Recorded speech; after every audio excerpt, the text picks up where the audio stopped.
O que há de verdade em Renato Gaúcho no Flamengo? No vídeo de hoje do canal do Nicola te explico todos os bastidores dessa história. Preciso te falar também de Arboleda de volta ao São Paulo, depois de mais uma confusão tricolor que tem um clássico pela frente, joga contra o Santos, te falo também sobre o retrospecto. Novidades no Palmeiras, que venceu o Sport com um lance polêmico, mas voltou à briga pelo título do Campeonato Brasileiro e se prepara para uma maratona gigante. E por último, mas não menos importante, quero te contar sobre a nova promessa da base do Corinthians, que já é pretendida por Sevilha e Porto.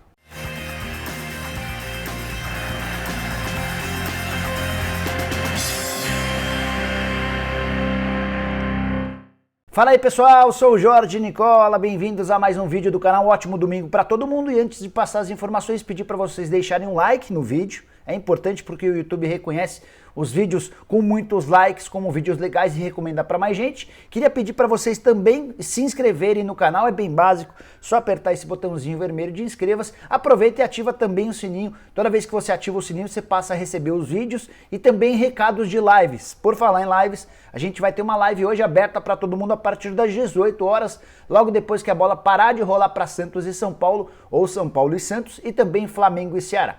Na sequência, assim que acabar essa live, a gente faz a live exclusiva para membros do canal, fechado? Bora começar o vídeo falando sobre a promessa da base do Corinthians, que já despertou o interesse do Porto e do Sevilha. Tô falando do Biro, meia atacante de apenas 16 anos de idade, que está desde o Sub-11 no Corinthians. Ele foi descoberto pelo Alisson Marins, que é um observador técnico do Corinthians, foi levado para o clube desde cedo e muito cedo, muito novo, já fazia sucesso com a camisa do Timão. Só para vocês entenderem um pouquinho da retrospectiva dele, no Sub-11, na primeira temporada dele, já foi artilheiro do Campeonato Paulista. No Sub-13, artilheiro e campeão paulista. No Sub-15, passou a ser convocado para a seleção e aí veio uma novidade. Um meia atacante, fazedor de gols, rápido, habilidoso, passou a ser testado como lateral esquerdo na seleção brasileira. Então o Biro, que foi testado pelo Wagner Mancini no treino desse sábado entre os profissionais, pode atuar como meia e como lateral esquerdo na seleção brasileira. De sub-15 ele joga como lateral esquerdo, no Corinthians sempre como meia atacante. Está muito cotado para ser convocado agora para a seleção brasileira sub-17, que vai disputar o Sul-Americano, e a dúvida é se ele vai jogar como meia ou como atacante. A boa notícia para o torcedor corintiano é que, apesar desse assédio estrangeiro do Sevilha e do Porto, o Corinthians acaba de assinar o primeiro contrato profissional com ele. Esse contrato foi assinado em dezembro, 3 anos de duração e multa das mais altas de 30 milhões de euros, que equivale a mais ou menos 180 milhões de reais. Então, apesar de muito novo, o Corinthians já se garantiu em relação ao Biro. Olho nesse menino, muito talento, muita qualidade com a bola e pode ser testado pelo Wagner Mancini nas rodadas que restam pro Corinthians no Campeonato Nacional. Bora falar agora sobre o Palmeiras, que conseguiu vitória importantíssima na Ilha do Retiro contra o Sport, vitória por 1-0 com um gol do William Bigode aos 27 do primeiro tempo. Jogo absolutamente controlado pelo Palmeiras, exceção a um dos últimos lances, quando surge um lance bem polêmico de pênalti. O árbitro da partida chega a marcar o pênalti depois que o Rony coloca o braço direito na bola. Claramente colocou a mão na bola. Mas o árbitro em campo foi chamado pelo árbitro de vídeo para uma avaliação no monitor e aí ele voltou atrás, algo que rendeu muita polêmica, vários jornalistas e torcedores entendendo que a marcação do pênalti seria a decisão mais correta. Mas é importante conversar com os especialistas de arbitragem e todos entendem que não foi pênalti. Isso porque a bola veio de um jogador do Palmeiras ao movimento do Rony de recolher o braço para não colocar o braço ou a mão na bola, o braço na bola, e por isso o pênalti não seria configurado. De qualquer maneira, a repercussão muito grande, muito torcedor do esporte se sentindo mais uma vez prejudicado pelo árbitro de vídeo. O Palmeiras conseguiu 3 pontos fundamentais, poupando quase todos os titulares. Só 3 titulares frequentes do Abel Ferreira estiveram em campo: o Everton, o goleiro, o Luan e o Rafael Veiga. Alguns atletas nem viajaram, casos, por exemplo, do Gustavo Gomes, do Vinha e do Luiz Adriano ficaram em São Paulo fazendo recuperação, tratamento, para estarem à disposição para terça-feira no jogo contra o River Plate. E o Abel foi colocando alguns titulares no decorrer da partida. O Palmeiras venceu convencendo. E com esses 3 pontos, pulou nesse momento para o 6º lugar, 47 pontos conquistados, são 9 de diferença para o São Paulo. Aí você fala, 9 pontos já era, né, Nicola? Mais ou menos. É que o Palmeiras segue tendo um jogo a menos do que o São Paulo. O jogo é contra o Vasco, válido pela primeira rodada do Campeonato Brasileiro. Se ele vence, ele diminui a vantagem para 6. E ainda existe um confronto direto entre Palmeiras e São Paulo na reta final do Campeonato Brasileiro, a diferença poderia cair para 3. O grande ponto é que o Palmeiras passa daqui para frente por uma maratona gigantesca. Terça-feira, jogo contra o River Plate, volta das semifinais da Libertadores. O Palmeiras venceu por 3-0 na Argentina. Na sexta-feira, pega o Grêmio pelo Campeonato Brasileiro, não é o jogo da Copa do Brasil, tá? As finais da Copa do Brasil estão marcadas para fevereiro. Então, na sexta-feira pega o Grêmio, na segunda-feira da semana seguinte faz o jogo atrasado contra o Corinthians. Corinthians e Palmeiras teriam se enfrentado agora no começo do ano, esse jogo foi remarcado por causa da Libertadores. E depois do Corinthians na segunda-feira ainda tem na quinta-feira que vem o Flamengo. Só para vocês entenderem a maratona extremamente pesada com River, Grêmio, Corinthians e Flamengo. Dependendo de como o Palmeiras se sair nessa maratona, dá sim para classificar o Palmeiras como candidato ao título do Campeonato Brasileiro. Hoje o Verdão com 47 pontos, tem 2 a menos do que Atlético Mineiro, Flamengo e Grêmio, que dividem a terceira colocação. A diferença é que o Palmeiras tem o mesmo número de jogos que o Atlético e que o Flamengo e tem um jogo a menos do que o Grêmio. O Grêmio que com esse empate ficou um pouco mais distante do título nacional.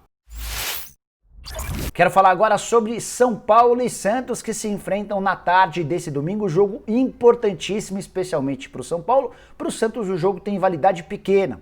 O Santos está muito de olho na partida da próxima quarta-feira, jogo de volta contra o Boca Juniors pela semifinal da Libertadores da América, na partida de ida 0-0. O Santos vai precisar vencer o Boca na Vila Belmiro para garantir vaga na final da Libertadores. A final está marcada para 30 de janeiro e vai garantir ao campeão e ao vice um caminhão de dinheiro. Então, a tendência é que o Cuca entre com o time reserva na partida desse domingo contra o São Paulo. O provável Santos tem João Paulo no gol, Madison, Alex, Luiz Felipe e Luan Pérez como zagueiros. Meio campo com Jobson, Sandri e Jean Mota, na frente Arthur Gomes, Bruno Marques e Thailson. Cuca poupando todos os seus titulares de olho na partida contra o Boca. Já o São Paulo apresenta um retrospecto bacana em clássicos na atual temporada. A gente já está em 2021, mas segue valendo a temporada de 2020. São Paulo perdeu apenas uma vez em 7 clássicos, aquela derrota para o Corinthians na Arena. Os outros jogos, 3 vitórias e 3 empates, o São Paulo conseguiu vencer cada um dos grandes rivais. Contra o Santos, por exemplo, a vitória por 2-1 era aquele Santos do Gesualdo Ferreira, lembra? Também fez 2-1 no Palmeiras, vitória que acabou com um tabu do São Paulo, que nunca tinha vencido no Allianz Parque, ainda venceu o Corinthians pelo mesmo placar, teve 3 empates, mas o momento agora é diferente, é um São Paulo tentando se recuperar, primeiro da eliminação na Copa do Brasil para o Grêmio nas semifinais, e depois por uma derrota feia, por 4-2 para o Red Bull Bragantino, num jogo em que o tricolor praticamente não viu a bola. Até por isso, diante de um Santos remendado, de um Santos reserva, São Paulo tem a obrigação de fazer os 3 pontos, até porque tem bastante gente se aproximando dele nessa briga pelo título do Campeonato Brasileiro. Uma das novidades no time nesse domingo é a volta do Luan, que estava suspenso, a outra novidade do Arboleda, que foi poupado, entre aspas, do jogo contra o Red Bull Bragantino. A alegação oficial é de que o Arboleda foi poupado por causa de uma fadiga muscular, mas a história não é bem essa. Ele se apresentou com atraso da folga de fim de ano, foi para o Equador e disse ter perdido o voo, algo que acontece com enorme frequência, ele sempre se apresenta com atraso, jogador extremamente problemático, que já teve inúmeras multas, punições, mas parece nunca se ajudar. E o São Paulo entendeu que só aplicar uma multa, tirar dinheiro dele não funcionaria, e a impressão que eu tive, a impressão barra apuração, é de que além da multa, o São Paulo ainda decidiu tirá-lo da partida contra o Red Bull Bragantino, acabou sendo um tiro no pé. São Paulo jogou muito mal e o Diego Costa, que o substituiu, teve responsabilidade direta em um dos gols. O Arboleda é reconduzido ao time, mas fica a lição. São Paulo adoraria que pintasse uma proposta pelo Arboleda, porque entende que não é um profissional responsável, não é um profissional sério, está sempre dando mancadas. Hoje vai ter a oportunidade de dar a volta por cima nesse confronto contra o Santos. Bora falar agora sobre o Flamengo, Rogério Ceni, o confronto contra o Ceará e essa história de que Renato Gaúcho pode ser o novo técnico do Flamengo.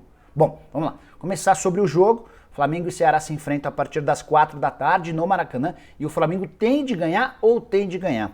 Até porque o Flamengo hoje é só o 4º colocado do Campeonato Brasileiro, são 49 pontos conquistados, está atrás do São Paulo com 56, do Inter com 50 e atrás também do Atlético Mineiro, que tem os mesmos 49 pontos, mas leva vantagem nos critérios de desempate. Se o Flamengo não vencer, é muito provável que a pressão em cima do Rogério Ceni seja insuportável. existe uma pressão grande já, tem boa parte da ala política que apoia o presidente Rodolfo Landim, que já não gosta mais do trabalho do Rogério Ceni. Entende que ele mexe mal, entende que o time fisicamente não vai bem, entende que o Rogério tem mandado muito mal nas declarações, nas entrevistas pós-jogo e que ele não tem conseguido tirar a acomodação de alguns atletas. Tem bastante jogador importante do Flamengo que não joga bola há muito tempo e essa avaliação é quase que unânime, dentro e fora do Flamengo. E entendia-se que o Rogério Ceni teria a responsabilidade de acabar com essa acomodação e eventualmente até colocando alguns titulares no banco de reservas. Estou muito curioso para saber a escalação que o Rogério Ceni vai promover para a partida contra o Ceará. E em meio a esse clima ruim do Rogério Ceni surgem nos últimos dias várias especulações. Por exemplo, recentemente falaram em Rui Vitória, ex-técnico do Benfica que está desempregado. Ele deixou o time dele na Arábia Saudita e passou a seguir o Flamengo no Instagram. Foi isso que motivou uma série de especulações. Não tem nada entre Flamengo e Rui Vitória, já te contei isso num vídeo outro dia. Agora a nova especulação dá conta de que Renato Gaúcho pode ser o novo técnico do Flamengo. Renato que tem contrato com o Grêmio somente até 28 de fevereiro. E eu já contei para vocês em outros vídeos que o Renato está meio que decidido a deixar o Grêmio. Depois de 4 temporadas, ele entende que o ciclo acabou e que o melhor seria respirar novos ares.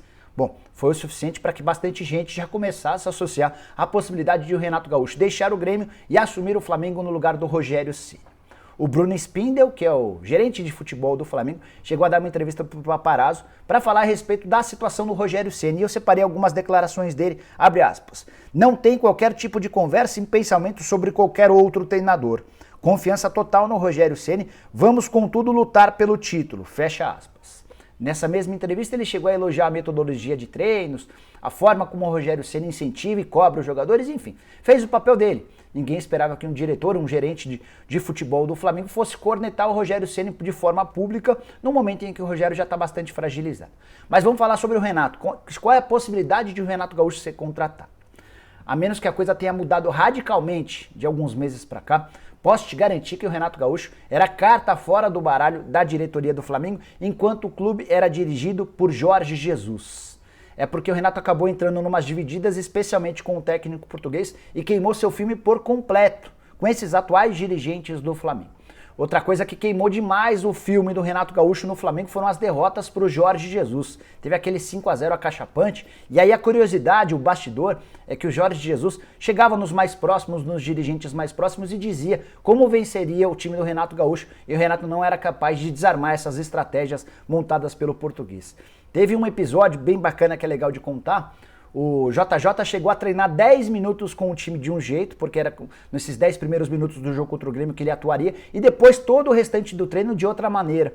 Ele causaria a impressão no Renato de que o Flamengo jogaria de um jeito e ele mudaria depois de 10 minutos para causar essa confusão. E o Renato não conseguiu perceber, foi perceber isso somente no final do primeiro tempo, quase no intervalo, resultando numa vantagem bem legal do Flamengo num confronto contra o Renato. Diante de todas essas circunstâncias, eu vou ficar bem surpreso se o Renato Gaúcho for o próximo técnico do Flamengo.